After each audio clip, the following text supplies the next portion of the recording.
एक रोटी खाने को देता था, सुबह और शाम दाल रोटी एक ही देता था बस। 2 रोटी और 3 रोटी मांगता था तो बहुत तेज मारता था। हाथ पाँव पूरा बांध दिया, सेलोटेप चेहरा पे लगा दिया, उसका पूरा मेरा गलत काम किया। उसका बाद पूरा बेहोश हो गया तो बोरा में बांधा, उसका बाद नदी में फेंक दिया। 8 children are missing every hour in India and half of them are never found. They are never traced back. Child trafficking, one of the top organized crimes in India. सिर्फ 2021 में ही हर दिन 8 बच्चों को ट्रैफिक किया गया। हर दिन 8 बच्चे। राउटर्स की रिपोर्ट के हिसाब से इंडिया पूरे वर्ल्ड में सबसे डेंजरस कंट्री है वुमेन ट्रैफिकिंग के लिए, और ये नंबर कोविड के बाद सिर्फ बढ़ा ही है। सिर्फ दिल्ली में ही 73.5% का जंप हुआ है in child trafficking compare to last year. और जब हम चाइल्ड ट्रैफिकिंग की बात करते हैं तो हमें लगता है कि किसी को किडनैप करके जबरदस्ती काम करवाया गया होगा, बट इंडिया में इसका एकदम ऑपोजिट हो रहा है। इंडिया के काफी गाँव में लोग इन ह्यूमन ट्रैफिकिंग वालों को एक अच्छा और नेक आदमी मानते हैं। उनके हिसाब से वो कोई भी क्राइम नहीं कर रहे, बट गरीबों की मदद कर रहे हैं। जैसे कि ये है अब्दुल, एक चाइल्ड ट्रैफिकर। इनका काम है बच्चों को एक जगह से खरीद के दूसरी जगह बेचना। बट इससे भी ज्यादा शॉकिंग बात ये है कि ये बच्चों को किडनैप नहीं करते, बट बच्चों के पेरेंट्स खुद अपने बच्चे इनको देकर जाते हैं। सर छोटे तो हैं, पर क्या करें, इसका मम्मी पापा खुद यहाँ छोड़ने के लिए आते हैं। गांव में गरीबी है। So you don't have any problem yourself with the fact that they're children. I mean, it seems very hard to understand that you would make a child go to work and you would profit from that. जहां foreign में human trafficking illegal and forcefully हो रही है, वहीं India में ये एकदम openly हो रही है। हर साल 8 मिलियन से भी ज्यादा लोगों को ट्रैफिक किया जाता है एंड इसके अगेंस्ट हमारी कंट्री में कोई भी स्ट्रिक्ट लॉ नहीं है। इनफैक्ट ह्यूमन ट्रैफिकिंग इंडिया में one of the top organised crime है। ऑर्गेनाइज्ड क्राइम समझ रहे हो ना, मतलब एकदम प्रॉपर सिस्टम बना हुआ है एंड सब कुछ ओपनली हो रहा है। इंडिया में चाइल्ड ट्रैफिकिंग समझने से पहले हमें ये समझना होगा कि आखिर लोग चाइल्ड ट्रैफिकिंग करते ही क्यों है, कोई किसी के बच्चों को खरीद कर दूसरी जगह क्यों बेचेगा। इसको समझने से पहले हमें अब्दुल जैसे लोगों की कहानी समझनी पड़ेगी कि आखिर ये लोग चाइल्ड ट्रैफिकर क्यों बने। ये है अर्जुन, एक चाइल्ड ट्रैफिकर। इन्होंने अपने गांव की काफी लड़कियां बेची हैं। चाइल्ड ट्रैफिकर बनने से पहले ये एक साइकिल मैकेनिक थे अपने गाँव में। एक दिन दिल्ली से इनका दोस्त गाँव में मिलने आता है एंड वो इनको एक अपॉर्चुनिटी देता है कि अगर आप अपने गांव की लड़कियां बेच दोगे तो आपको 200 रुपए का कमीशन मिलेगा, सिर्फ 200 रुपए का पर गर्ल। एंड अर्जुन कोई किडनैपर है, चोर नहीं है, वो इसी गांव में पैदा हुए थे एंड उनको सारे गांव वाले जानते पहचानते और इज्जत करते हैं। बट अब क्वेश्चन ये उठते कि आखिर ये पेरेंट्स अपने बच्चों को क्यों बेचते हैं। इसका एक वर्ड में आंसर दूं तो है गरीबी। इतनी ज्यादा गरीबी कि पेरेंट्स अपने बच्चों को सिर्फ 500 रुपए में बेच डालते हैं। मेरे गाँव के जो मालिक थे दलाल, तो मेरे मम्मी पापा को बोला कि तू अपने बेटे को भेज दे दिल्ली मेरे साथ, और पढ़ाऊंगा और 5 रुपए महीने देके काम भी कराऊंगा। मोस्टली तो पेरेंट्स से अपने बच्चों को बेच देते हैं, बट बहुत बार ये बच्चे भी अपने पेरेंट्स से परेशान होकर भाग जाते हैं। There, my father used to beat me up a lot. He used to drink every day and then beat me.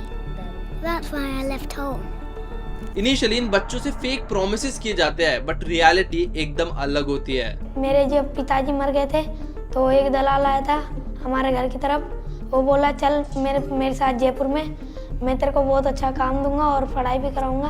तो मैं उसके साथ चला गया और फिर वो मेरे को जेम काटने का, चोरी करने का, ये सब काम सिखाया और बोतल बीनने का, और मेरे से नशा वशा करवाता था। इन बच्चों को गांव से बहुत दूर ले जाकर अलग अलग काम करवाया जाता है। लड़कों को चोरी सिखाई जाती है, फैक्ट्रीज में काम करवाया जाता है, या फिर फिजिकली हैंडीकैप करके बेगर बनाया जाता है। वहीं लड़कियों को घर में नौकरानी बनाया जाता है या फिर मार्केट में बेच दिया जाता है। The women claim to be helping families sell their daughters for marriage, but once money is exchanged in most of these cases, the girls will end up in the sex trade. During the shocking exchange, they were told the starting price for a girl was £500. And ऐसा एक नहीं, दो नहीं, but हजारों बच्चों के साथ हर दिन हो रहा है इंडिया में। और बहुत सारे केसेस तो ऑफिशियली रजिस्टर भी नहीं होते, क्योंकि इन बच्चों के पेरेंट्स इतने ज्यादा गरीब और अनपढ़ होते हैं कि उनको ना तो पुलिस कंप्लेन करनी आती है एंड ना ही उनके पास FIR के लिए कोई पैसे होते हैं।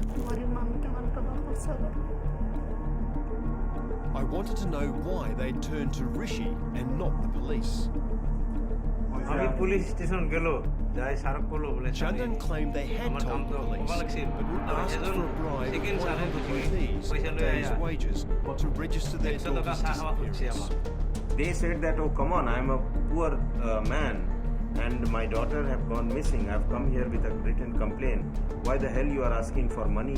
So just so I'm clear, because the parents didn't pay the 100 rupees, the local police didn't act. Didn't act. अब आप बोलोगे कि चलो पेरेंट्स गरीब और अनपढ़ है, इन ह्यूमन ट्रैफिकिंग वालों को प्रॉफिट हो रहा है, बट हमारे देश की गवर्नमेंट, ये पुलिस वाले, इनको तो सब कुछ पता है ना, ये लोग क्यों नहीं कुछ कर रहे, ये लोग क्राइम को क्यों नहीं रोक रहे। पर सच तो ये है कि चाइल्ड ट्रैफिकिंग को इंडिया के पिछड़े गांव में कोई क्राइम नहीं मानते, बट एक कल्चर मानते हैं। अगर एक क्राइम को बहुत सारे लोग ओपनली करे तो वो ट्रेंड या फिर कल्चर बन जाता है। जैसे कि हरियाणा के एक गांव में जब पुलिस वालों ने एक फोर्सफुली मैरिड लड़की को छुड़ाने की कोशिश की तो पूरा का पूरा गांव उन पर अटैक कर देता है।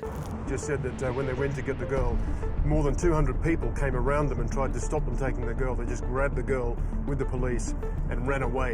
So we're now following them to the police station. इसी कम्युनिटी कल्चर की वजह से आज इंडिया में ह्यूमन ट्रैफिकर काफी ओपनली आराम से घूम रहे हैं। एनसीआरबी डेटा के हिसाब से सिर्फ 16% ह्यूमन ट्रैफिकिंग केसेस को कन्विक्शन मिलती है, सिर्फ 16% को। अगर हमें इंडिया में चाइल्ड ट्रैफिकिंग को जड़ से खत्म करना है तो उसका सॉल्यूशन इन ह्यूमन ट्रैफिकर को जेल में डालना नहीं है, बट रूट कॉज को एड्रेस करना है। रूट कॉज जैसे कि poverty, poor education system, under staffed police and हमारा स्लो जस्टिस सिस्टम। जब तक हम इन रूट कॉजेस को एड्रेस नहीं करेंगे तब तक इंडिया का हर एक बच्चा ह्यूमन ट्रैफिकिंग का शिकार बन सकता है। Okay guys, so that's it for the video. इस वीडियो को अपने फैमिली फ्रेंड्स के साथ जरूर शेयर करना ताकि उनको भी इस इंपॉर्टेंट टॉपिक के बारे में पता चले। एंड जब मैं रिसर्च कर रहा था तो मेरे को कोई भी एक इंडियन चैनल नहीं मिला जिसने इसके ऊपर वीडियो बनाई हो, मोस्टली फॉरेनर्स ही थे। एंड अगर हम लोग अपने देश की बात नहीं करेंगे तो कौन करेगा।